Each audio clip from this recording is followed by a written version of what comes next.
Alice Guo, mga sangkay, ipapatumba na rin ba ng China?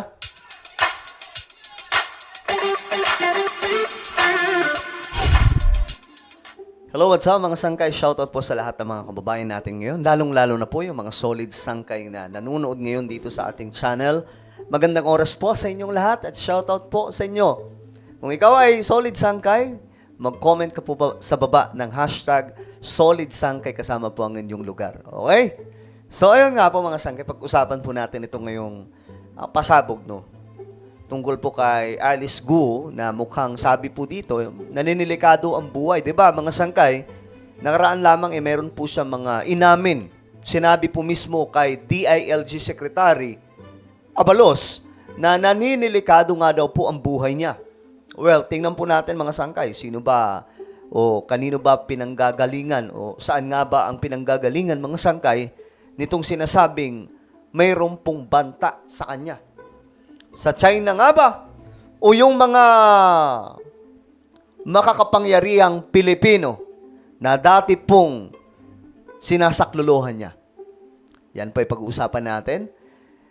Bago tayo magsimula, pakisubscribe po muna yung ating YouTube channel, mga sangkay. Kung ikaw po ay bago ka pa lang dito sa ating channel, ayan po, 1.29 million subscribers na tayo. Ilang tulog na lamang ay 1.3 million.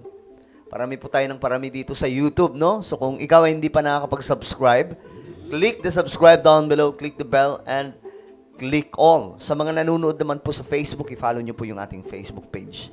Ang bilis natin, no? 1.29 million subscribers na po tayo. Mga bukas o makalawa, mga sangkay, 1.3 million subscribers na to. Kaya, alam nyo na ang inyong gagawin. Congratulations po sa ating lahat. Okay guys, eto nga po. Ito yung payo mga sangkay. Alam nyo, gusto ko nga po i-highlight lagi ito sa mga ginagawa nating content, itong pagiging spy ni Guwaping. No, para po talagang hindi maalis sa utak natin mga sangkay kasi mas malala pa po ito sa Pogo. No? Mas matindi pa po itong issue na to kaysa sa Pogo na kinasasangkutan niya. Ito po ay tumutumbok sa national security ng ating bansa. Kasi ito kinumpirma mismo ng isang dati niyang kasamahan na ahente ng China mula po dito sa Ministry of State Security ng China. Na itong si Guo nga daw po ay kasama po nila sa kanilang organisasyon. Nahawak po ito ng gobyerno mismo ng China. May mga pinapadala daw po kasi talaga yung China, mga sangkay, na mga agent sa mga bansa. At alam po natin, ang Pilipinas, di ba? Meron po tayong problema sa China, yung sigalot po natin sa teritoryo. Tapos ang bansa pa natin, pinamumugaran na po ng napakaraming mga Chinese na may mga peking dokumento. Okay, nakaraan mga sangge, di ba may mga pasabog po itong si Guo na nakikiusap siya for protection.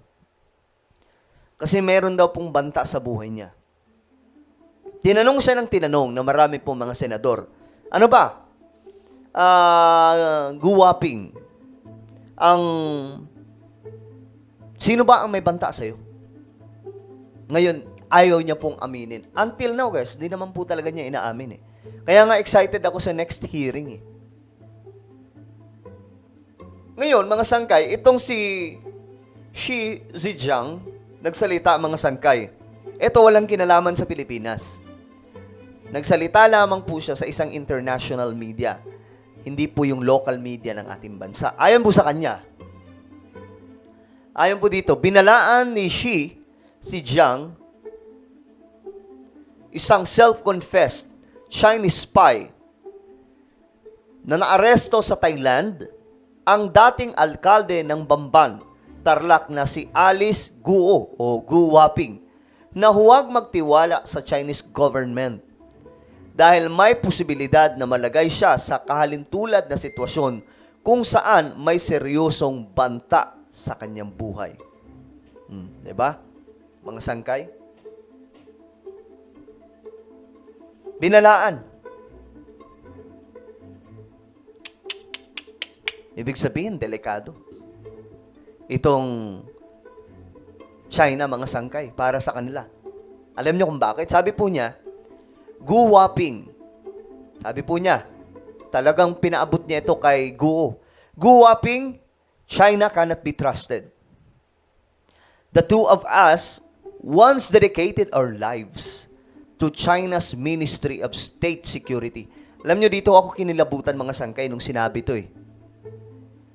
We dedicated our lives to China's Ministry of State Security. Kasi, ulitin natin, mga sangkay, itong grupong to ay kahalintulad po ito o katumbas ng CIA ng Amerika. Diba? Ayon nga po dito, one of the largest and most secretive intelligence organizations in the world. Ibig sabihin, malala ito, mga sangkay. Hindi po sila basta-basta. Yung mga spy daw po na pinapadala sa iba't ibang mga bansa na nais po nilang trabahuin para masakop kalaunan, mga sangkay, ay galing dito sa Ministry of State Security ng China. Kaya nga po, nakakatakot lang kasi hindi natin alam kung sino-sino pa ang mga agent ng China na nasa Pilipinas. Kasi nainiwala ko hindi lang si Guo to eh. Mayroon pa diyang iba na nagtatrabaho para sa China na nandito sa ating bansa. Yan po ay sigurado, mga sangkay. Kasi si Guo ay isa lamang po. Itong si Gu Waping, isa lamang po.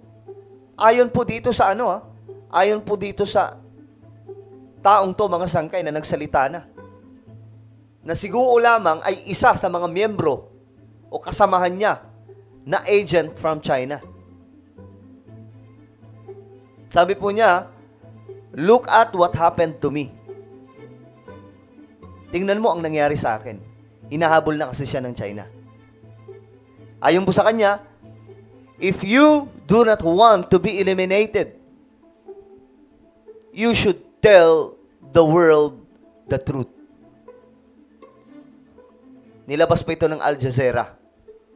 Isa pong international media. Kung ayaw mong ma-eliminate, ayaw mong maganon. Kasi ngayon, mga sangkay, tinatrabaho na. Kasi itong taong to, habang nasa loob po siya, okay, ng selda, doon po sa Thailand. Kasi nasa Thailand po siya ngayon eh. Maraming beses na daw po sinubukan. May mga binabayaran ang China sa loob po para po itumba ang taong to.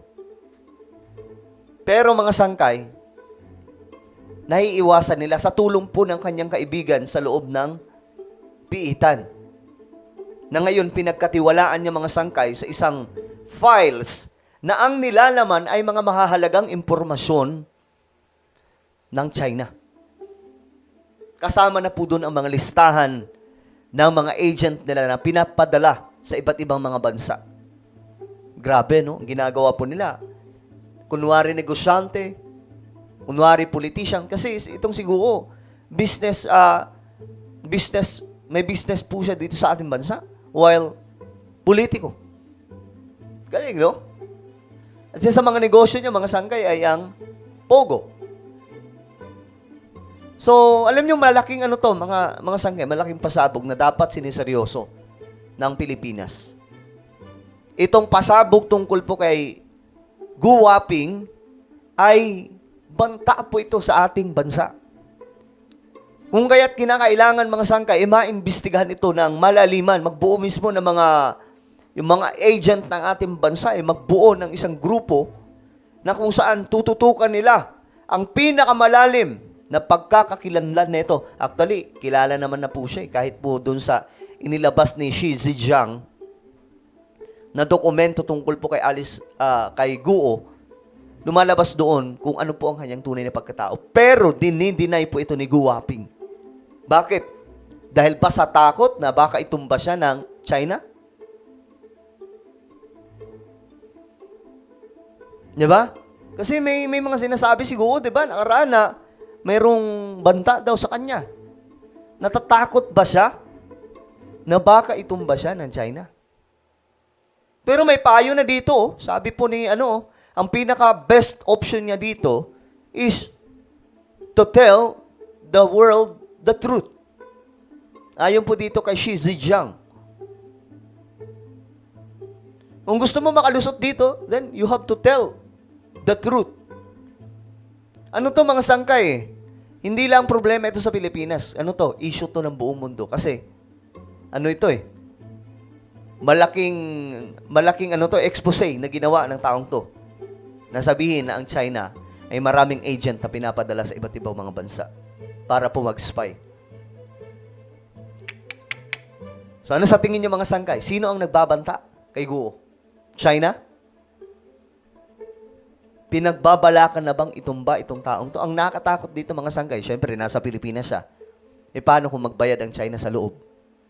Di ba? Di hindi na makapagsasalita ito. Kasi ito nagsalita ng mga sangkay. Kumbaga, ano man ang mangyari sa kanya, andun na po, hawak na po yung dokumento Andun na po. Ine-expose na Well, ano po ang inyong komento? Just comment down below. Meron po akong isang YouTube channel, Sangkay Revelation. Magaganda po yung topic natin dito, mga inilalabas na video, mga content. So ano pang hinihintay mo? Hanapin nyo po ito sa YouTube. Kapag nakita nyo na, i-click nyo po yung subscribe. I-click ang bell at i-click nyo po yung all. Dahil dito mga sangkay, parami po tayo ng parami. So ako na po ay magpapaalam. Mag-iingat pong lahat. God bless everyone.